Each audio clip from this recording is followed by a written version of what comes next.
Ільняная і жытнёвая, сялянская, баравая ў казачнай красе. Старажытная, ты самая славянская, светлая, як травы ў расе, вобразная, вольная, пявучая мова, беларуская моя. Да гэтых цудоўных словаў імена панчаткі я могла б дадаць яшчэ шмат эпітэтаў, і мілагучная, і пяшчотная, і самая прыгожая наша беларуская мова. І віншуем вас усіх з міжнародным днём роднай мовы. Вітаем у нашай тэлекавярні «Вячэрні Віцебск». Прывітанне, Іван. Прывітанне, Юля. Вельмі прыемна убачыць і пачынаць вось з такіх радкоў наш сённяшні эфір. Ну, я прапаную ўсім і тэлегледачам таксама далучацца да нашай праграмы. Ну і пачнем нават з навінак, тое, пра што пісалі ў інтэрнэце і што каментировали сёння. Ва ўсім свеце азначаецца міжнародны дзень роднай мовы. У гэты дзень звычайна ў чытальных залах бібліятэк адкрываюцца тэматычныя кніжныя выставы. А ў абласной бібліятэцы заўтра адбудзецца яшчэ і агульнагарадская дыктоўка. Для дыктоўкі абраны даволі просты тэкст, аповед Янкі Брылі «Усмешка». Тэкст падыходзіць для людзей з розным узроўнем валодання мовай, але галоўная мэта гэта не праверыць узровень пісьменнасці, а жаданне весела адзначыць свята. Цікавая падзея. Ты паспрабавала свае сілы, калі была магчымасць? Конечно, з задавальненнем далучыцца да такой падзеі. У Полацку аб'яўлены конкурс эскізаў для памятнага знака Полацк калыска беларускай дзяржаўнасці. Памятны знак плануюць усталяваць каля Сафійскага сабора. Аб'ект павінен арганічна ўпісацца ў ландшафт і забудову былой тэрыторыі верхняга замка. Заяўкі і конкурсныя матэрыялы прымаюць да 1 сакавіка, а з палажэннем аб парадку правядзення конкурсу можна пазнаёміцца на сайце Міністэрства культуры. Прымайце, калі ласка, удзел. Я думаю, што такі знак будзе цудоўна выглядаць у нашым самым старажытным горадзе Полацку. Ну, яшчэ адзін конкурс пачаўся сёння. Стартавала акцыя «Заклік да Дня абаронцы Айчыны». Віцебскі абласны ваенкамат сумесна з нашымі калегамі з радыё «Віцебск» сёння сустракалі ўсіх, хто прыйшоў на вуліцу Ленінградскую. У акцыі прыняло ўдзел больш за 60 энтузіястаў, самы старэйшы 1938 году нараджэння. Удзельнікам прыйшлося ўспомніць курс маладога байца. Усім было прапанавана сабраць аўтамат Калашнікава, надзець процігаз на хуткасці, непасрэдна падстрыгчыся пад адзінку.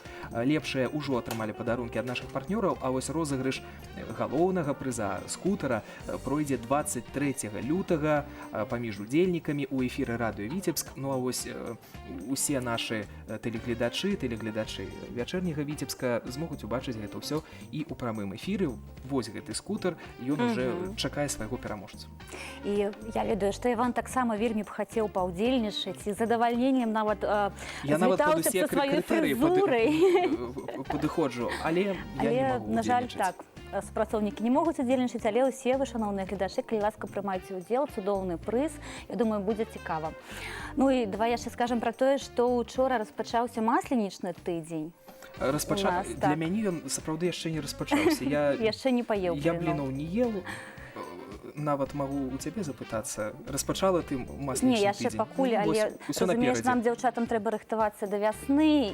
І масленіца вось ніяк не ўходзіць у гэтыя планы. Не заўсёды так упісваецца. Зайгрышы, так называецца? Другі дзень. Так, гуляйце ў гульні, святкуйце з намі дзень роднай мовы, будзе цікава.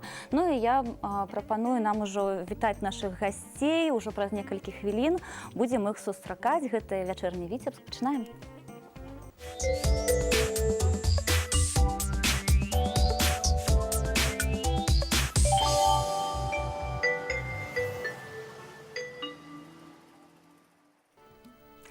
Сёння мы сабралі такіх цікавых гасцей у нашай тэлекавярні, якія жывуць з беларускай мовай штодзень і якія нават ствараюць цудоўныя рэчы на нашай беларускай мове. І зараз я вітаю нашу першую госцю. Гэта Ганна Новасельцева, выкладчык Віцебскага дзяржаўнага універсітэта імя Пятра Міроновича Машэрава і да таго ж беларускамоўны літаратар. Вечар добры. Вечар добры, Юля, дзякую. Скажыце, калі ласка, як вы адзначылі дзень роднай мовы? Сёння я прачытала некалькі лекцый. Я працую і на спецыяльнасці беларуская філалогія, і на спецыяльнасці руская філалогія. Студэнтам, якія вучацца на спецыяльнасці руская філалогія, я прапанавала выслухаць лекцыі па-беларуску, на што яны з прыемнасцю згадзіліся, а я з прыемнасцю іх пачытала. Цудоўна, я думаю, такая добрая нагода. Ось, скажыце, калі ласка, вось давайте распачнем з самага, бадай, цікавага. Так, з апошняга часу вы зараз трымаеце ў руках кніжку, якая выйшла ў мінулым годзе. якая, у прынцыпе, шмат чаго можа распавесці нам пра тое, які вы творцы, чым вы займаецеся. Распавядзіце крыху пра гэта выданне. Канешне. Ну, па-першае, я рада яе трымаць у руках. Вось глядзіце, калі ласка, Гэта ваша першая гэта першая кніга, так? кніжка, але яна стаіць на карцы, да? Значыць, яна сапраўдная кніжка, бо толькі сапраўдная кніжка можа вось так самастойна стаяць, да? Гэта кніга паводле майго аўтарскага вызначэння, кніга міфалагічных апавяданняў. Да? Можна сказаць, што гэта фэнтэзі ў малым жанры, фэнтэзі малога жанру. Ну, чаму малы жанр? Таму, што гэта апавяданні, а вось чаму фэнтэзі, дазвольце, я пару слоў скажу. Калі ласка, Канешне ж, цікава. фэнтэзі, да, гэта спецыфічны тып чарадзейнай казкі. Тым не менш, многія аўтары, якія працуюць вось у гэтым рэчышчы, называюць сябе спаткаемцамі традыцыі літаратурнай казкі, прадаўжальнікамі традыцыі літаратурнай казкі. Вось, калі гаварыць у самых агульных рэчах, то фэнтэзі гэта від фантастыкі, да, разнавіднасць фантастыкі, дзе ў цэнтры аўтарскай увагі аказваюцца міфалагічныя матывы і вобразы, калі браць яшчэ больш шырока, фальклорныя матывы і вобразы, але тым не менш любое фэнтэзі не абыходзіцца без міфатворчасці. Калі глядзець гісторыю жанру, да, нельга не згадаць аўтара знакамітага англійскага пісьменніка, аўтара «Уладара пярсцёнкаў», да, Джона Так. Рональда Толкіна, да, Знаёмая, я думаю, ўсім нашым гледачам. Я думаю, ўжо і дарослым, і дзецям, і падлеткам. Да? Стварыў унікальны тэкст, ведаеце, напэўна, усе, які там мастацкая спецыфіка, але ў першы вытоках гэта ўзыходзіць да фальклору, да міфалогіі англійскага адпаведна. Вось ёсць у нас і свая беларуская Вось, я традыцыя. хацела спытацца, а ў Беларусі? Канешне. Акрамя таго, што гэта літаратура сёння вельмі папулярная, фэнтэзі, да? Так. Цікавая і дзецям, і падлеткам, і моладзі, да? І людзям рознага ўзросту. Ёсць свая традыцыя, яна пачалася ў першай палове 19 стагоддзя у творчасці вядомага польскамоўнага пісьменніка, які працаваў на беларускім матэрыяле, на матэрыяле беларускага фальклору. Гэта Ян Баршчэўскі са знакамітым творам «Шляхціц завальня» або «Беларусі фантастычных апавяданнях». Вось там ён пісаў і пра вужовую карону, і пра цмока, і чарнакніжніка і цмока. Я нават памятаю, гэта такая была вялікая такая кніга, яна Так, у розных школе, выданнях так, выходзіла. Да? вельмі прыгожа аздобленая, з малюнкамі. Ну, гэта ўжо яна пазней стала выходзіць у такім выданні, да? А першапачаткова там былі 4 зборнічкі, да, якія выдаваліся адзін за адным. І, адпаведна, там былі вобразы і створаныя аўтарам, да, і вобразы да, з фальклорнай традыцыі. Ян Баршчэўскі стварыў вобраз плачкі, вобраз сына буры, да, і многіх іншых цікавых вобразаў. То зразумела, што фальклорная традыцыя не можа перарвацца, яна працягваецца, ну, у тым ліку і ў маёй творчасці.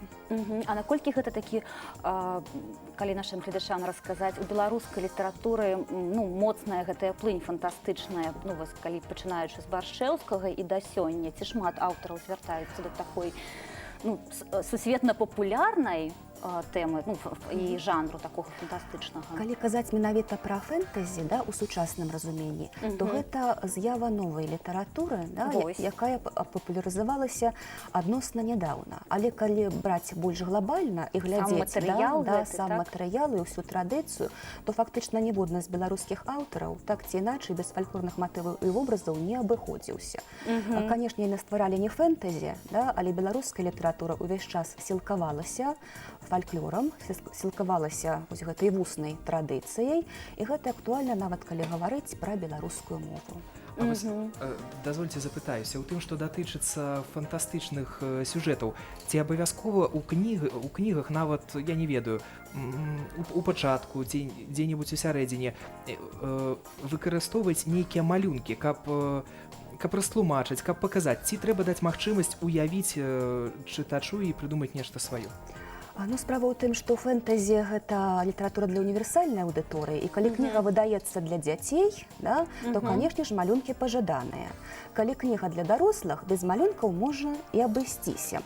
Тым не менш, калі казаць пра малюнкі вельмі любяць студэнты, да, з якімі я працую. Давайте я нашаму аператару вось так пастаўлю, А пакажу, студэнты адносяцца да дзяцей ці больш ужо да дарослых? Чаму яны любяць? Яны любяць малюнкі, яны адносяцца, канешне, да ўжо не такой, не дзіцячай аўдыторыі, больш такой аўдыторыі сталай. Але студэнты любяць Але малюнкі. гэты малюнак, я думаю, што іх цікавіць. Давайте Да, таму попросім што я нашага гэта аператора набраць. выкарыстоўваю у сваёй прафесійнай Ага. творчай, у сэнсе у прафесійнай дзейнасці, як выкладчыцкай дзейнасці, гэта адукацыйная мэта. Творчасць, так.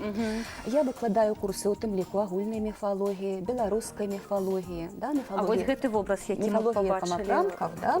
І калі студэнтам прадэманстраваць гэты цікавы вобраз, у іх адразу актывізуецца увага, жаданне. Гэты вобраз, які вы пабачылі, гэта вобраз ваўкалака пярэваратня, так? Справа ў тым, што гэты вобраз у беларускай літаратуры актуальны. Калі казаць пра слова пра паход Ігарава, ён згадваецца яшчэ там. І вось я стварыла ўласную інтэрпрэтацыю, каб прыцягваць увагу студэнтаў і абуджаць цікавасць да беларускай міфалогіі. А малюнак аўтарства? Малюнак гэта, на жаль, не мой, гэта малюнак часопіса, да, рэдакцыі «Маладосць», якая вельмі... Увасобіла гэты вобраз. Увасобіла гэты вобраз у такім цікавым варыянце. І з гэтага, ў прынцыпе, могуць пачынацца заняткі, так? А што вы выкладаеце студэнтам? Давайте крыху дакладнім гэты момант. Значыць, я выкладаю розныя дысцыпліны, у тым ліку дысцыпліны міфалогіі, да, курсы па напрамках. Агульная міфалогія, міфалогія романа-германскіх народаў, міфалогія беларусаў. Ну, міфалогія гэта па сутнасці, ну, як вось мы вывучалі гісторыю, пачатак, так? Так. Гісторыі. Пачатак гісторыі, і вот гэты момант, дзякуй за пытанне, Юля, я ілюстравала ў сваёй творчасці. У часопісе «Маладосць» была апублікавана міфалагічная аповесць «Святло зямлі неўрыда». Да? Цікавае слово «неўрыда», што гэта такое?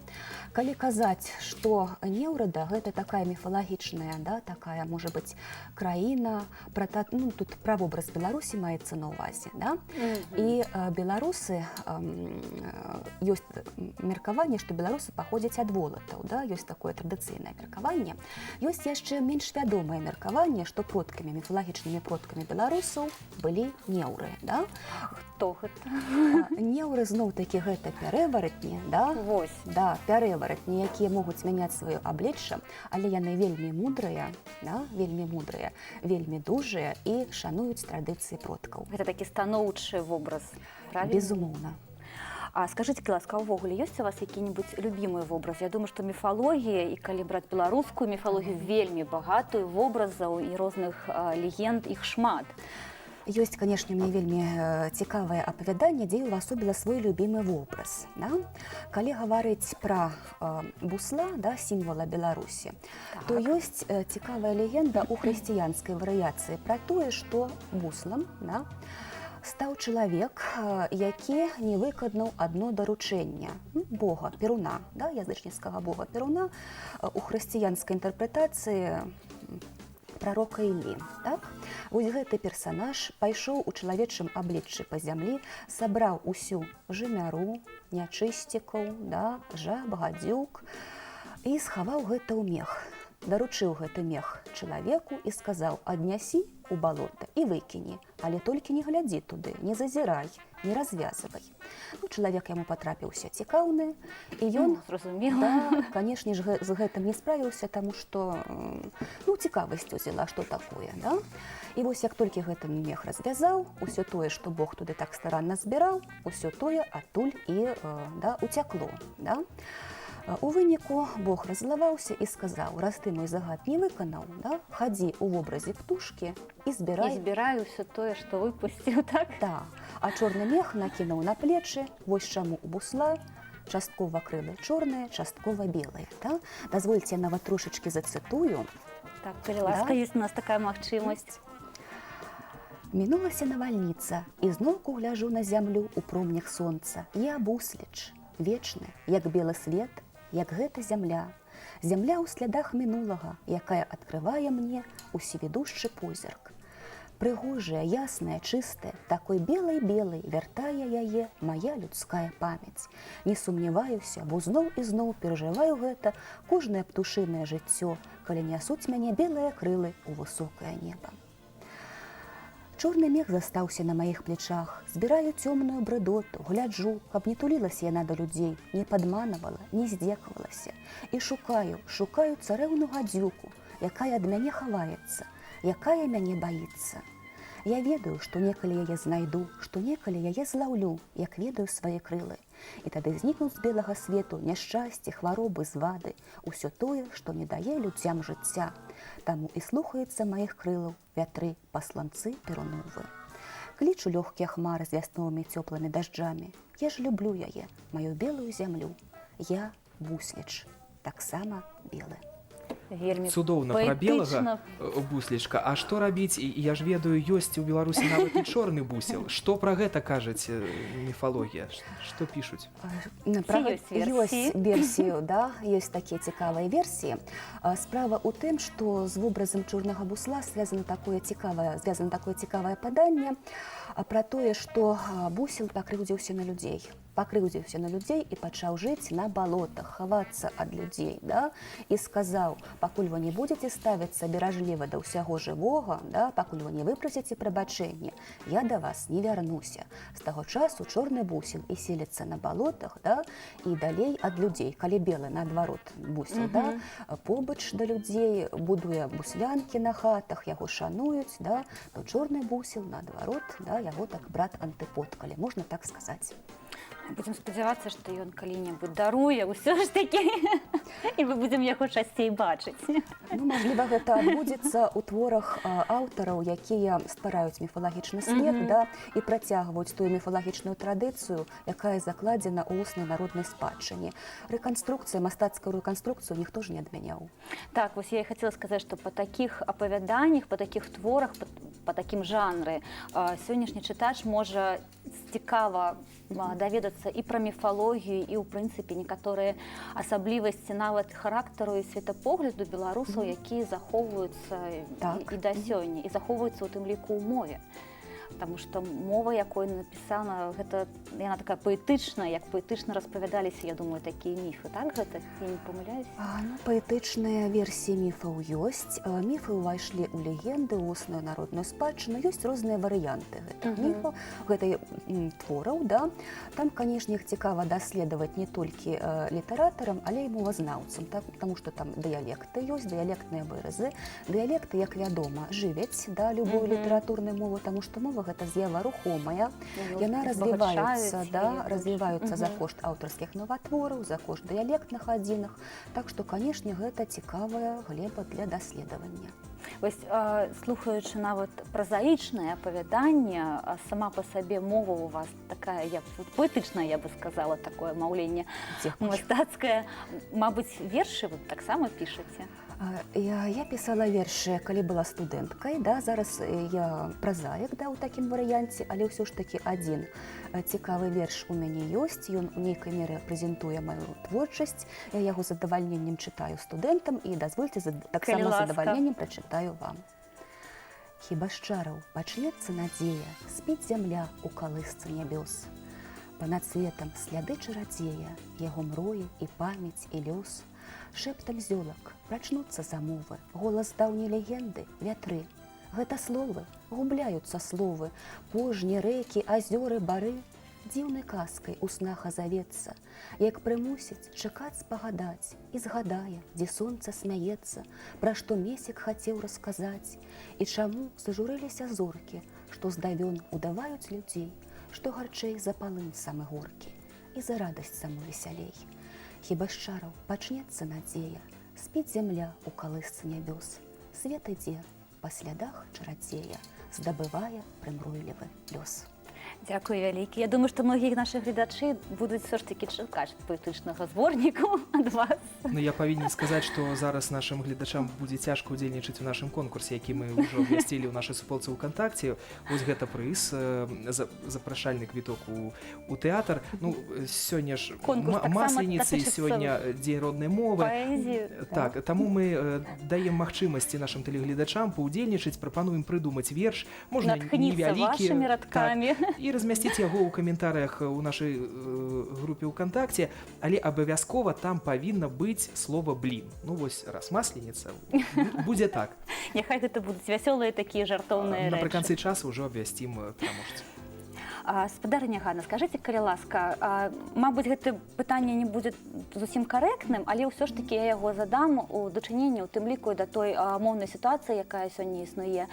Ці паўставала ў вас пытанне наконт той мовы рускай ці беларускай, калі вы пачыналі сваю творчасць? Ведаеце, зыходна і ў школе, я была студэнткай факультэта філалогіі, дакладней гэты факультэт тады называўся факультэт беларускай філалогіі і культуры, ці цяпер філалагічны факультэт.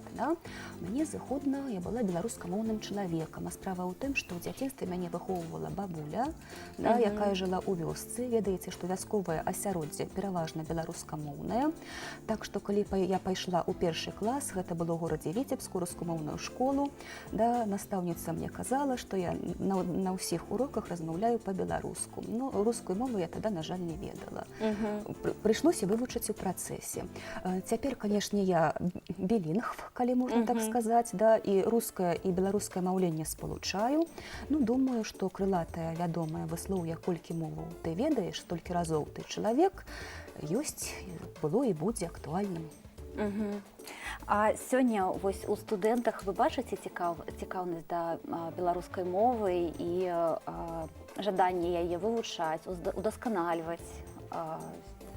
Студэнты людзі вельмі творчыя, вельмі цікавыя. Канешне ж, студэнтам-філолагам цікава мова, канешне, ім цікава літаратура. Яны і самі пішуць і любяць чытаць у прыватнасці. Так што, безумоўна, студэнты любяць у тым ліку беларускую мову. І тых, хто піша, ёсць сёння магчымасць, і ёсць дзе надрукавацца, што самае такое істотнае, важнае. Самае істотнае, пачынаць лепш друкавацца. Вось мае студэнты ўжо друкаваліся ў часопісе «Маладосць». Гэта першая пляцоўка да маладога аўтара. Рэдакцыя вельмі шчыльна супрацоўнічае з моладдзю, зычліва да іх ставіцца, дапамагае. Я сама ў свой час пачынала менавіта ў гэтым часопісе друкавацца. Вось гэта проза і паэзія маладых. Ужо да больш сталага ўзросту ёсць такі часопіс «Полымя», дзе друкуюцца людзі з вопытам творчым, людзі з вопытам прафесійным, але таксама гэты часопіс, сёння гэта мой любімы часопіс, вельмі цікавы, і ён дазваляе таксама, там і крытыка друкуецца, і паэзія, і навуковыя. Па-рознаму праявіць сябе можна, так? І навуковыя публікацыі, можна праявіць сябе абсалютна па-рознаму. Гэты часопіс сёння вельмі аўтарытэтны. Канешне ж, мне цікава, вось таксама яшчэ адно маё любімае выданне «Літаратура і мастацтва», скарочана І там таксама можна знайсці вашы творы, правильно? Я там таксама друкавалася. Газета творчай інтэлігенцыі Беларусі. Ёсць патрабаванні, скажем так, для публікацыі УЛІМа. Публікацыя павінна быць, апавяданне цікавае для аўдыторыі рознага ўзросту абсалютна, як для людзей беларускамоўных, так і рускамоўных. Яшчэ адна умова, што публікацыя павінна станавіцца на газетную старонку. У прыватнасці гэта 12 000 друкаваных знакаў. Абмежаваныя па памеры. Гэта невялікае апавяданне. Але тым не менш цікава пісаць і маленькія апавяданні, якія нагадваюць навелы. Так. Прабачце, адкажыце, калі ласка, а вам часцей прыходзіцца скарочваць вашы апавяданні? Як рэдактура праходзіць? Як рэдактура праходзіць? Ведаеце, рэдактура праходзіць цудоўна, заўсёды. Я пераглядаю тое, што надрукавана, і бачу, што рэдактарская праўка была чыста умоўнай. Амаль поўнасцю мой тэкст ён і застаўся у тым аб'ёме, у якім я падавала. Так што з рэдактурай у мяне праблем не ўзнікала. Вельмі важна, калі твор, калі ў твор не ўмешваецца іншы чалавек. Усё ж такі. Захаваць адзінства стылю, адзінства мыслення творчага. У прынцыпе, для маладога аўтара дапрацоўваць твае творы гэта абсалютна нармальна. Так. Я прапаную звярнуцца да нашых гледачоў, для тых, хто цікавіцца, для тых, хто, мабыць, калі-небудзь бачыць сябе і літаратарам, вывучайце, удасканальвайце беларускую мову, стварайце цікавыя мастацкія творы, друкуйце. І мы, канешне, запросім вас таксама да нас у тэлекавярні «Вячэрняя Віцебска». Ганна, дзякуй вялікі за размову, поспехаў вам, новых выданняў, і таксама будзем вас чакаць ужо з новымі кнігамі ў нашай тэлекавярні. Дзякую. А зараз прапануем паглядзець нашу рубрыку «Афіша», даведацца пра культурныя падзеі, якія чакаюць нас заўтра.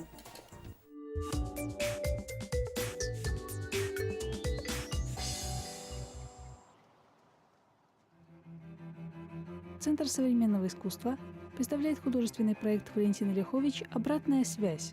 Зрители ждут новые картины, арт-объекты и инсталляции в жанре трэш-культура, созданные из самых разнообразных материалов – от проволоки до пенопласта.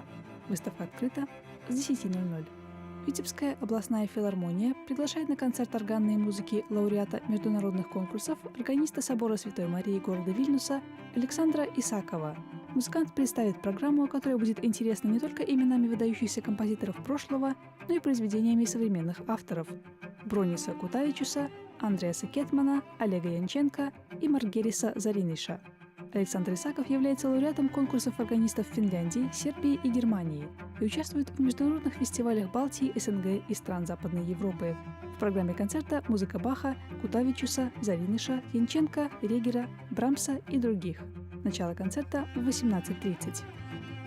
Национальный академический драматический театр имени Якуба Колоса представляет лирическую комедию «Гарольд и Мод» по одноименному роману Колина Хиггинса в постановке Владимира Савицкого.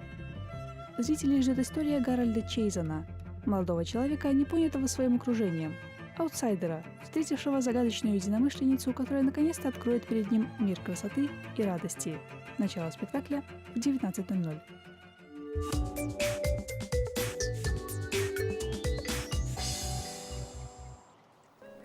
Працягваем святкаваць дзень роднай мовы ў тэлекавярні «Вячэрні Віцебскай». У нас новыя госці, з задавальненнем вітаем.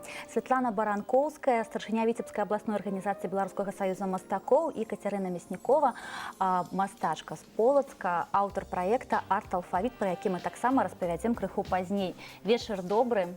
Я віншую вас са святам, з днём роднай мовы. Скажыце, калі ласка, у вашым жыцці беларуская мова якую ролю сыграла? Ну, хочется сказать, что белорусская мова, яна, як у людей моего поколения, городских, яна прийшла уже свядома. І свядома яна прийшла, коли почала займатися мастацтвом і читала лекції про белорусское мастацтво, докладно уже на мові читаєш, на мові хочеться і розповідати, але на початку не було осяродку, з ким розмовляти, і дякую Богу, знайшлися мастаки, знайшлися люди, з якими можна було розмовляти, які просто поставили мову уже у ранг мови такого повсядзённага карыстання і звычайнага карыстання. Ну, я ведаю, што вось аднойчы падчас аднаго з эфіраў вы казалі, што на тэлебачанні, у прынцыпе, афіцыйнае маё выступленне заўсёды па-беларуску. Гэта ўвогуле прынцыповая пазіцыя, таму што мы пазіцыянуем сябе як Беларусь, Віцебск гэта Беларусь, Віцебская абласная арганізацыя беларуская абласная арганізацыя, і таму дакладна мы свету цікава да тае пары, пакуль мы іншыя за другіх, пакуль у нас ёсць нешта сваё, ёсць зацікаўленасць самім сабой. Это як звычайная філасофія звычайнай жанчыны. Пакуль я не полюблю сябе, мяне не пакахае ніхто. Таму, па-першае, полюбіць сваю любімую мову, сваю краіну, сваіх дзетак, свой горад, сваіх сяброў. І пасля гэтага ўжо і свет звярне на мяне ўвагу, таму што ад мяне будзе ісці любоў. Ну, Кацярына, можете вы что додать?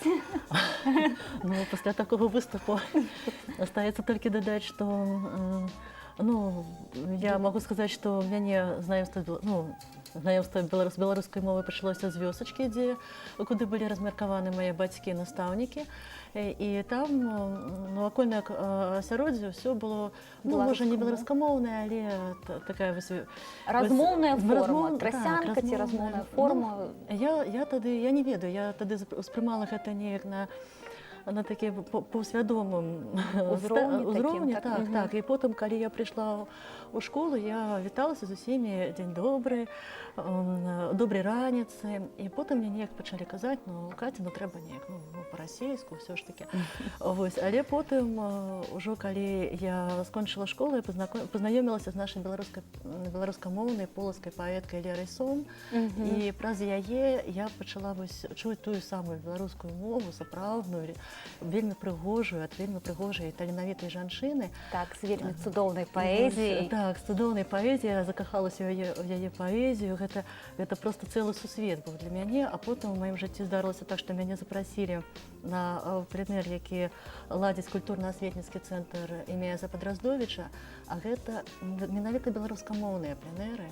І калі ўжо я апынулася ў гэтым беларускамоўным асяроддзі, то праз тыдзень з расійскамоўнай дзяўчыны стала беларускамоўнай дзяўчынай, якая пачала бачыць сны на беларускай мове. І гэта такая асалода, пагадзіцеся, калі і сны, і думкі, і ўсё гэта, і часам нават даводзіцца А прабачце, а вось перакладаць. гэтыя сюжэты, якія у вас зараз у снах, яны змяніліся ці змянілася толькі мова, на якіх вы бачыце сны? Ведаеце, гэта такая цікавая рэч, што сюжэты сапраўды змяняюцца, таму што у мяне ёсць такое меркаванне, што тая мова, на якой размаўляе чалавек, і тая мова, на якой ён думае, яна ўплывае на яго вобразны строй. І вось тыя паданні, якія калісьці жылі у нашых продкаў і перадаваліся з вусна ў вусны, яны у падсвядомасці яны жывуць, і яны прасынаюцца, калі мы пачынаем размаўляць на роднай мове. І ты пачынаеш гэта бачыць. Канцэпты агульнанацыянальныя, яны гэта перадаюцца разам з мовай у свядомасць. Ну, па-ёнку гэта калектыўнае бессазнательнае, так? Скажыце, калі ласка, думаю, што трэба распавесці яшчэ пра той праект, пра які мы сказалі ў пачатку, які называецца «Арт-алфавіт», і аўтарам якога, ідэі якога выступілі вы, Кацярына. Гэта было ў 2012 годзе, калі не памыляюся. І у адным з матэрыялаў у СМІ я знайшла такое вызначэнне, што гэты праект, у якім наша беларускае ўсё. Словы скончыліся, атрымалася ўсё. Наша беларускае ўсё. Ну, увогуле, гэты праект нарадзіўся вельмі цікавы, і ён увогуле павінен быў атрымацца такім вельмі камерным, вельмі утульным і вельмі казачным, таму што атрымалася гэта такім чынам. Я прыехала ў госці да Святланы Бранкоўскай, якая мне распавяла пра тое, што вось ёсць такі цудоўны паэт Кастанцін Свярэнец, які напісаў беларускамоўную азбуку-вершаванку. І Святлана рабіла намаганне зрабіць ілюстрацыі да гэтай азбукі-вершаванкі. І нам ўжо потым прыйшла ідэя, што трэба рабіць габелены. Святлана габеленшыца, значит, трэба рабіць габелены на тэму гэтых вось вершаў, якія напісаў Кастусь Свярэнец. А каб з гэтага нешта атрымалася такое вялікае, і для таго, каб прасунуць гэту ідэю у масы, і неяк папулярызаваць, я вырашыла, што чаму ўвогуле не зрабіць арт-алфавіт. Беларускі арт-алфавіт, дзе будзе выстава прысвечаная фэст-літары, фэст-алфавіту, там, дзе за кожнай літарай хаваецца сусвет. Той сэнс, які быў закладзены яшчэ нашымі продкамі, і той сэнс, які мы ўжо згубілі амаль што, але ён ёсць. І мы можам гэтага не разумець, але ён ўсё роўна ёсць. Мы можам яго знайсці і вярнуць у масы. Гэтым трэба займацца проста, і гэта трэба вывучаць. І мастакі адгукнуліся, і гэта было так цудоўна, калі ты тэлефануеш мастаку, ён кажа: «А у мяне ёсць творы, а я калісьці на гэтую тэму пісаў, а я калісьці вось нешта такое рабіў». І там атрымліваецца, што цябе прыносяць творы 80-го года, там 94-го года. І цэлы велізарны пласт мастакоў яны ўжо працавалі. І тут проста з'явілася ідэя, якая абагульніла, аб'яднала ўсіх і пачала жыць ужо ўласным жыццём. Былі нечаканыя нейкія моманты для вас у гэтым праекце? Па-першае, нечаканыя моманты былі з самага пачатку. Таму, калі мне прапанавалі ілюстраваць кніжку, гэта быў проста жах. Потому что, што я магу маляваць, калі я ўсё жыццё тку? Гэта такая была першая для вас прапанова? Да. Ось. Ну і калі ўжо вырашылі, што так насамрэч трэба ткаць, і будзе гэта не азбука вершаванка, а будзе азбука вышыванка. Саматканка. Потым аказалася, што гэта саматканка. Калі азбука саматканка, такіх кніжак ніколі не было. Усё, канешне, цудоўна. Костя дапрацоўвае свае вершыкі, і нават вот так па адной літары, да? Ён піша літару Ф, ён піша футра цёплая лісіцы, будзе шапкай, нагавіцы. Всё цудоўна, я на гэта двусціша тку габеленчык, дарэчы, з Кацюні тку такую ліску, якая захаваная просто сярод валосікаў, сярод нітачак, і не бачна, хто не падыдзе, усе пытаюцца, а дзе ж лісічка? Я прыношу гэты габелен Косце, паказваю, а ён глядзіць на яго і кажа, а я дапісаў, кажа, я, правда, не ведаў, што ты зробіш, але дапісаў. А працяг такі, футра цёплая ў лісіцы, будзе шапка і нагавіцы. Вось яна прыйшла зіма, футра ёсць, а дзе сама? І вось пра тое, што калектыўнае, што лётае ў паветры. Так, гэта яно не проста лётае, яно ўжо і чапляе, і яно дачаплялася да таго, што потым зрабілі і наступны праект. Ось, і мастацкі музей, першы праект на пачатку насцярожана, потым з задавальненнем ужо другі праект пайшоў у нас ужо амаль што біянале, да, уже праз 2 гады атрымоўваецца. Другі праект атрымаў такі рэзананс, што ўжо у якім годзе? У 15-м. У 15-м годзе Кацярыне ўжо было прапанавана ўзяць палац мастацтва і з маленькай залі мастацкага музею віцебскіх мастакоў зрабіць рэспубліканскую выставу на ўвесь палац. Ну, канешне, баялася, але шароўны пендаль і дапамога сяброў ёй вельмі дапамаглі. Ну, таму што, калі ты не баішся, значыцца, ты дурань. Калі баішся і не робіш, то дуранню двая. А калі баішся, але робіш... І ёсць той, хто цябе яшчэ і падштурхне, падтрымае, тое, што вельмі істотна. Шмат мастакоў, так разумею, падтрымала. Можна так? Так, Так, уся рэспубліка. Колькі ўдзельнікаў так прыблізна, калі назваць? Колькі? 20... 5? Болей. 20, каля 20 гэта было у Віцебску. Больш за 50 аўтараў. 54. Толькі аўтараў. І гэта розныя работы і па жанры, і па накірунках мастацтва. Толькі тэма. Толькі тэма. Аб'ядноўвала толькі тэма, толькі мова, толькі і яшчэ, і вось гэта заўсёды направленая вельмі вузка на тое, што першы такі пробны яшчэ проста беларускі арт-алфавіт, а ўжо потым было арт-алфавіт ад руны да літары. Ад руны да літары, і гэта таксама было вельмі цікава. Ну і зараз Кацюня зараз распавядзе. Ой, можна я нават раскажу, як нарадзіўся трэці праект. Яна не раскажа, таму што яна пасаромеецца. Яна ў нас палачанка, і тут 500-годдзя кнігадрукавання, якая, трэцяя краіна ў свеце надрукавала просто чароўную кнігу. Ну і як не палачанам узяцца, а потым, а як гэта рабіць? Ну і Кацярына прыходзіць і кажа, што, каму брацца? Я кажу, табе брацца. Оказывается, яна ведае 3 скарынаў. 3 скарынаў? І таму прысвячэнне скарыні у нас ужо будзе гэты праект называцца «Слова скарыны». Ну, і я думаю, І гэта калі у вас праз 2 гады, я так разумею, што гэта наступным годам. Наступным годам будзе. ужо ў верасні будзе праект у Віцебску. Гэта ў гэтым годзе. У гэтым, у 17-м годзе. Просто атрымалася так, што у нас быў праект папярэдні ў 14-м годзе, але ў 15-м вось у нас была велізарная гэтая выстава ў Палацы мастацтва, і мы проста ў наступным годзе зрабілі перапынак. І атрымалася, што калі там былі цотныя годы, то зараз ужо проста перайшло. Ну і, дарэчы, вельмі дарэчы. І ўвогуле з першым праектам атрымалася так, што мы яго прыдумалі, мы яго распачалі, мы зрабілі выставу, і літаральна, я прыйшла да загадчыцы мастацкага музея віцебскага, да Ольгі Акуневіч, і яна кажа, ой, як цудоўна, гэта ж год кнігі. Все так складаецца, як трэба. Я не ведала, я сапраўды не ведала. Не складае, пхае просто ў карак. Это просто вось так вось атрымалось. І зараз 500-годдзе, і тое, што у нас просто вось зноў жа просто атрымалася так, што перанеслася, і ўсё вельмі зручна.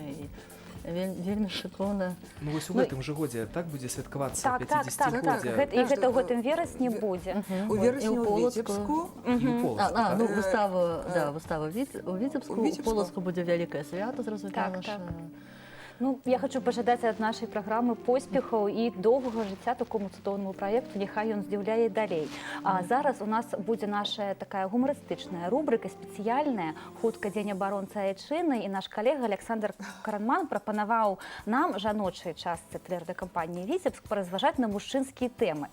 І вось мы тут напярэдадні разважалі, я хацела б вам таксама прапанаваць, вось зараз будуць дзве мужчынскія рэчы, што гэта такое. Вось уже як у жанчын спытаць. Мы распавядалі пра мармышку і каніфоль. Ведаеш? Ведаю, так само. А давайте нашим глядачам распавядзем. Так, мармышка тое, на што ловіцца рыба. А Так. каніфоль это тое, чым смазваюць струны ў скрыпкі. Да, столькі ж хацела сказаць, тым больш, што каніфоль я атрымала ў руках, таму што я Ось. раблю намаганне, каб навучыцца іграць. Ці былі дасведчаныя мае калегі і я, прынамсі, таксама. Давайте зараз паглядзім, а вам дзякуй вялікі і поспехаў. Рубрику «Для настоящих мужиков» представляет наш партнер «Авто на 100». Мужские Штучки. Магазины автозапчастей «Авто на 100». Самые опытные менеджеры, огромнейший ассортимент, скидки на замену масла каждому клиенту, кофе в подарок. Телефоны Велком и МТС 354 7733. Мормышка. Рыболовная ерунда. Такие, наверное, червячки рыбаки применяют его. Я так думаю. Потому что они все мормышки. Когда встречаются мормышки, ну вот это... Конечно, так образно называют иногда ласкательно женщин. Мормышка ты. Нет, меня мормышкой муж никогда не называл. Это обзывательство? Я так малышку свою называю, мормышка. Дочку. Ну, вообще, мормышка. Ну, не мышка же компьютерная. Что такое мормышка? Ой, надо было мне потренироваться к вам прийти, честное слово. О, ну это любимое слово нашего режиссера Юрочки. Я видела эту штуку. Это такая вещь, очень хорошая для рыб. Как бы это обманка, на которую клюет рыбка. Для того, чтобы поймать, наверное, вот такую вот здоровую рыбу. Для чего она служит, не знаю. Наверное, для того, чтобы блесна, может быть, не тонула в воде. Она в воду, когда окунается, наверное, значит, что клюет. Объяснить ее можно очень быстро. Она похожа на маленького серого зверька. Хорошая штучка. Ну, на уточку. Наверное, что-то из разряда наживки. Представляется что-то такое очень милое, красивое и прям вообще такое, как котик. Я знаю, что это такое, потому что наш режиссер Юра Викторович всегда об этом говорит. Мормышка это такая штучка, приспособление, которое цепляется на крючок. И удочка закидывается, и на эту мормышку ловится рыбка, большая и маленькая. Пластиковая рыбка, силиконовая рыбка, которую одевают на крючок для приманки рыбы, рыбаки. Канифоль. Я держала его однажды в руках. Это такая штука. Это такая... Боже, я так волнуюсь. Сейчас я скажу. Сейчас.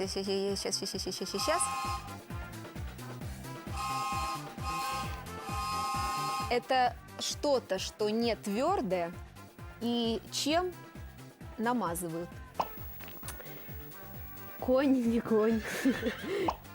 Ну, это конский волос. Какая-то мазь. Ничего-то не знаю. Но тоже какая-то нужная, мужская. Это замазывает ею что-то, я не знаю что. Паяльник вроде, инструмент такой есть, паяльник.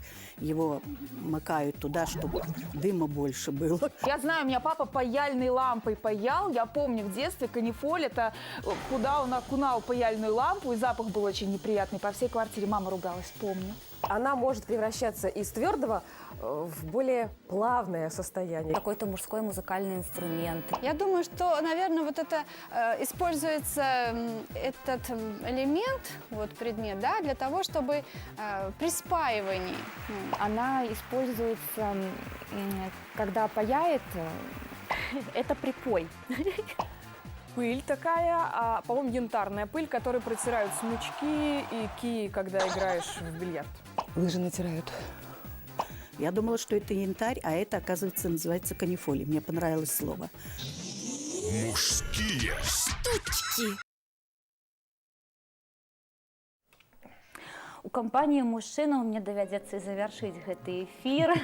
Наш гость, якога, я думаю, прадстаўляць не трэба, але ўсё роўна Сяржук Маркаў, наша правілы такія, што трэба. Трэба, так. Наша беларускамоўнае сэрца вячэрняга Віцебску. Прывітанне, Сяржук. Прывітанне, Юлечка. Цябе як шаноўнага госця, як чалавека, дзякуючы якому сёння ў Віцебску у ўсіх, хто пажадае, могуць вывучыць беларускую мову, вывучыць яе цікава, весела. А як вывучыў Сяржук Маркаў беларускую мову? Ну, як усе.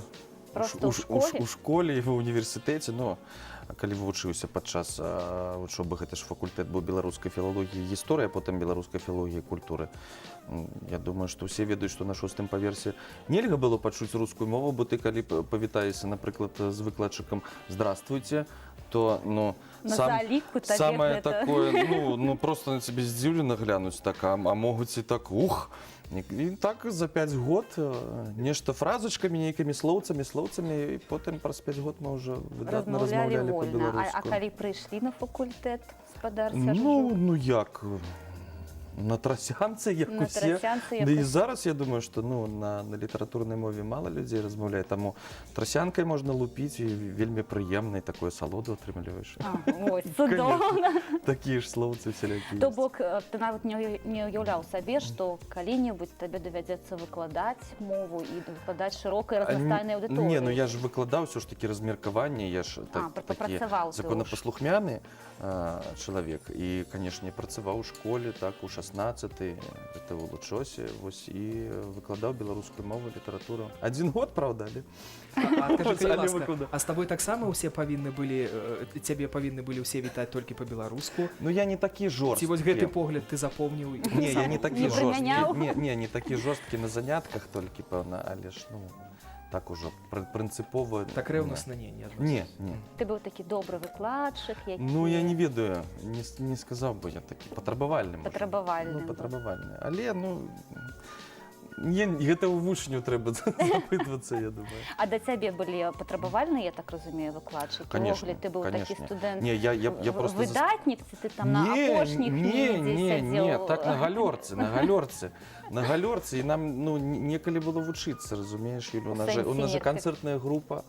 Вось, а Віктор Іванович, наш дэкан Нестерович, ён вельмі любіў канцэртную групу і канцэрты. А ён быў салістам? А ён быў дэканам, і гэтым усё сказана. Віктор Іванович, вось, ён сур'ёзны чалавек і вельмі сур'ёзны навукоўца таксама. Але я застаў той самы час, калі вось гэтыя зоркі, факультэты выкладчыкі, яны працавалі. І Лідзія Івановна Злобін, і Евгенія Нечыпараўна-Марозава, на якіх мы заўжды на курсах, дарэчы, спасылаемся, што вось Евгенія Нечыпараўна казала. І яшчэ адна персона у нас такі, як Юрый Михайлович Бабіч, які дагэтуль працуе, Геннадзь Антонович Артемёнак. Гэта людзі, якія стварылі светапогляд і навучылі размаўляць і цікавіцца ўвогуле беларускай. Ну, у нас сёння ёсць магчымасць, звычайна Сяржук задае пытанне, а сёння у нас ёсць магчымасць яго даведацца невядомы Сяржук Марку. Вось пра канцэртную дзейнасць мы крыху даведаліся, давай крыху падрабязней. А што была за канцэртная дзейнасць? Ты граў, над чым спяваў, танчыў? Не, я ні над чым не граў, вось, шкада, так і не навучыўся ні на якім музычным інструменце граць. Але і спявалі, і танцавалі, ну, і нейкія ж там сцэнкі гэтыя рабілі. Ну, і дагэтуль я ж працую. Вось, а сёння ў жыцці захаваліся? Так, я працую ў дадатковай адукацыі, канешне. Канешне, мы ладзім канцэрты, і хочаш, не хочаш, а прыйдзецца і спяваць. І яшчэ ў нас такія калегі ёсць, якія і танчыць прымусяць. Вось, хочаш, не хочаш, будзеш і зайчыкам скакаць. А што такое было самае незвычайнае для цябе вобраз, які ты прымерыў? Ой, ну вось танцы гэта зусім не маё. Вось зусім не маё. Калі, ну, спяваць яшчэ нейкую асалоду можаш атрымаць, да, канешне, ну, я не вакаліст, і гэтым зноў-такі не займаўся. Але для душы, з душой. Хочацца спяваць, вось тады можна паспяваць. Але вось танчыць, ну, гэта зусім не маё. Але, ну, калегі просяць, так, малавата мужчин працуе, і таму заўжды гэтыя нумары карыстаюцца папулярнасцю, і яны вясёлыя. Убачыць, як ты танчыш. Ну, я асабіста цябе запрашу, калі раптам. Не, ну, магчыма, мы маглі б калі-небудзь у эфір цябе ўжо з музычным нумарам, з калегамі запрасіць. Калі толькі разам з Іванам. Разом, так, Иван. Причем я тут. Один куплет по-гішпанску ад Івана, а ад мяне другі по-беларуску. Ну, нейкую песню трэба такую. Гэта будзе беларуска-іспанская трасянка. Так, беларуска-іспанская трасянка. І я прапаную на 8 сакавіка, у нас будзе святочны эфір, каб нумар ад Івана і Саржука быў абавязкова. Вось, і я так думаю, Іван, што мы ўжо не зможам ніяк адвярцецца ад гэтага. Разумееш, вось, Юля сказала і падпісала ўжо гэты прыгавор. Амаль што. Не так шмат часу у нас, яшчэ хочацца крыху распавесці пра курсы, якія развіваюцца ў Віцебску, не стаіць жыццё на месцы, і ёсць і сёння, правільна, людзі, якія жадаюць вывучыць мову. Ёсць, кожны год мяняюцца. Ёсць, канешне, у нас вось некалькі чалавек, якія ходзяць амаль што з першых заняткаў, вось яны сталыя наведнікі. Але людзі мяняюцца, прыходзяць, вось яны курс адбылі, і пайшлі далей. Хтосьці прыходзіць, хто на ранейшыя сезоны прыходзіць на некае канкрэтнага госця, хто прыязджае там са сталіцы, напрыклад. Канешне, яны прывабліваюць гледачоў, слухачоў. Ну, я не скажу, што там у нас там ломяцца людзі, але ёсць людзі, якія ведаюць беларускую мову, ёсць людзі, якія, ну, у іх ёсць такое жаданне размаўляць, але недастаткова ведаў. Таму у нас ўсё гэта адбываецца. Сэнс як быў, так і застаецца ў тым, каб людзі проста чулі жывое беларускае слова. І мы заўжды кажам, мы не рыхтуем спецыялістаў па сучаснай беларускай літаратурнай мове. Хай на трасянцы, але хай проста ведаюць нейкую лексіку, лексічнае складанне беларускай мовы. Прапануем нейкія кніжкі, што пачытаць, творчыя заданні. Таму просто тым не размаўляць. менш ёсць і нейкі прагрэс у тых людзей, якія прыходзяць. Ну, канешне, ёсць, безумоўна. Таму што падчас заняткаў у нас гэта правіла, што мы выпраўляем людзей. Калі яны кажуць неправільна, мы можам паправіць, і з гэтага нельга смяяцца, там, ага, ён там сказаў неправільна. Не, усе спрабуюць дапамагаюць. Гэта я магу рабіць з цябе, калі ты так робіш. Так, табе могу сабе дазволіць. Можаш дазволіць, але канешне, папраўляем, і людзі ўжо неяк запамінаюць нейкія словы, памылкі, і Тацяна выкладае граматычную частку, і яна заўжды, у нас матэрыялы на паўтарэнне, граматычная частка гэта першая, яна, як бы не хацелася пачуць, паглядзець госця, паслухаць песні ці нейкія цікавінкі, але ўсё роўна граматыка гэта неад'емная частка, і ад яе нікуды не дзенешся, таму што самае галоўнае гэта ўсё ж такі правілы, і як правільна размаўляць элементарныя рэчы трэба ведаць. Паслухай, я вось была на занятках і ў якасці госця. Так, была такая справа. І кожны занятак гэта пэўная тэма, то бок вывучаючы мову, яшчэ вашыя слухачы вывучаюць, ну, у пэўным сэнсе светапогляд беларускі і пэўныя акалічнасці, ну, гісторыю тым ліку. Ну, гісторыю, канешне, мы запрашаем, як вось ёсць бесплатныя курсы, так, па гісторыі Віцебскай. Мы запрашалі і Дзяніса Юрчака, ён да нас прыходзіў. І шмат, ну, гэта слухачы таксама праяўляюць нейкую ініцыятыву, і яны просяць, давайце вось такую тэму зробім. Ці мы прапануем вось такі тэмы, а яны кажуць, вось, давайте вось гэта. У нас, напрыклад, і вось зараз масленіца. Зразумела, што без масленіцы была ўжо тэма, але гэта свята цудоўнае, прыгожае. Чаму б зноў-такі не ўзгадаць і не паласавацца тымі ж блінцамі падчас заняткаў. Прынясуць на заняткі. І яны пранясуць, і мы з Тацянай пранясем. І вы. Вось. Таму фальклорныя тэмы вельмі цікавяць. У нас, напрыклад, быў і беларускі эратычны фальклор, таксама вельмі цікавая тэма. Такі незвычайныя тэмы, нечаканыя. І напоі, і застолле, і нейкія прэзентацыі кніжак таксама адбываюцца. Вось як Тимофей Вілін прыязджаў, таксама у нас вось быў у тэлекавярні этнаастрономія. Гэта вельмі цікавая з'ява, і дагэтуль такіх не было кніжак і прац. Таму усяляка, столькі ўсяго, проста самае складанае знайсці госця. У нас Віцебску складана знайсці госця беларускамоўнага, на жаль. Вось можна было б, канешне, Святлану Баранковскую, да, амаль на кожнай заняткі, таму што якую тэму не возьмеш, ну, мне здаецца, Святлана ведае ўсё. Ну, яе можна запрашаць на кожныя заняткі, асабліва на тэму віцебска і мастацтва, якую тэму не возьмеш. Яе і цыбульскага міхася. Толькі слухае, атрымлівае асалоду. так. Паслухай, такое пытанне. Ну, ось є нацыянальная мова, ёсць нацыянальны характар, які па мове дуже бачны, калі так, ну, капнуць крыху глыбей. А беларускі нацыянальны гумар. Ці ёсць у нас такое паняцце, і калі ёсць, які ён? Ну, я думаю, ён не зласлівы такі. Гэта такі кпіны, такія усмешачкі, жарцікі, я не скажу, бо там жарты, да, жарцікі, кпіначкі, такія усмешкі. Самае добрае, я думаю, гэта дастаткова пачытаць Барадуліна таго ж, з Дубавеці, напрыклад, да, ці яго там Дуліна, Барадуліна, элементарна ўзяць гэты вушацкі словазбор. Гэта цудоўныя рэчы, якія, ну, і ўсё будзе зразумела, што там за жарты і што ў нас за народ. Канешне, ёсць там такія крэпкія слоўцы, без іх нікуды, але... Ну, паслухай, я думаю, што прыклад таго, як вы з Іванам звычайна пачынаеце вячэрні віцебс, гэта таксама, ну, такі яскравы прыклад беларускага нацыянальнага гумару, як там бываюць такія моманты. Спіначкі такія, так, усмешачкі. Укольчики. Не, ну, усе мне кажуць, Іван, ты павінен пабываць калі-небудзь на курсах у Сержука. Я кажу, так, мне так, яго вось так хапляе тут у студыі, і жартаў. Так, і ў кантакце, так, перапісвацца хапае нам.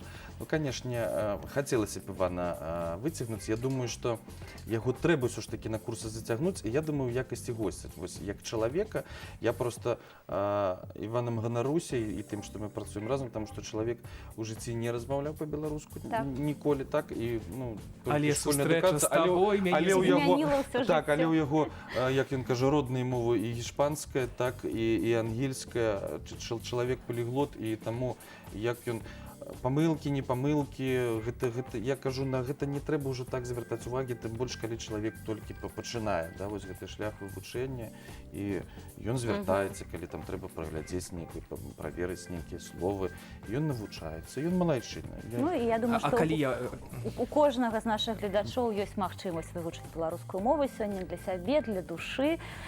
Дзякуй, Сержук, цябе таксама са святам, з днём роднай мовы. Не развітваемся з Сержуком, ён павінен выбраць зараз пераможцу. А вось ты... Я пераможцу. А вось ты... Як гэта... Вось як гэта запытаць? Вось калі я тебе пішу ў кантакце і пытаюся, як будзе гэтае слово па-беларуску, хуценька мне адкажы. Вось як часта я гэта раблю. Ну, не так часто, ну, але на мінулым тыдні гэта было адзін раз. Добра, у нас ёсць некалькі вершаў, якія мы папрасілі нашых тэлегледачоў напісаць верш са словам «блін». Гэта была ідэя Сержука. Вось табе, Сержук, нават выбіраць.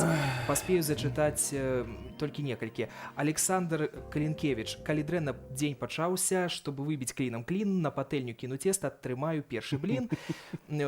Потым Вольга Мацкевіч, ужо хутка вясна, я выйшла на вуліцу, хацелася крышачку пагуляць, а там такі дождж, за пару хвілін я стала падобна на мокрую курыцу, але і не скаржуся, ну дык і што, і дождж цемра зімы ўспамін, праз які толькі больш прыемна святло, хутка будзем мы танчыць і песні спяваць, захапляцца агнём, есці сонечны блін. Ну, вось такое. І яшчэ адно, што я павінен прачытаць, Тацьяна Шелест, зять да хаты не ўцячэ, яму цёшча блін пячэ.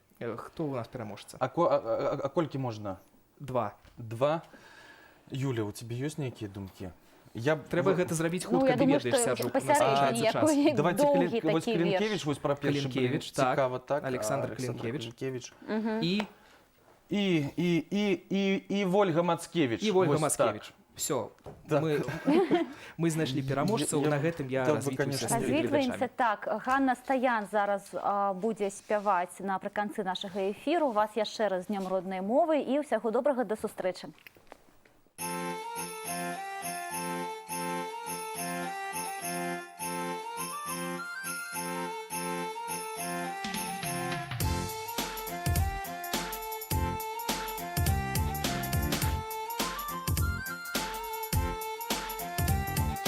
Заспевай, соловка, у зеленом гаю. Ко мне, милый, иди, коня погоняет. Бяжить, коник, бяжить, дороженьку мерить. Добре ж, кто дзяўчыне, что хлопцам не верит.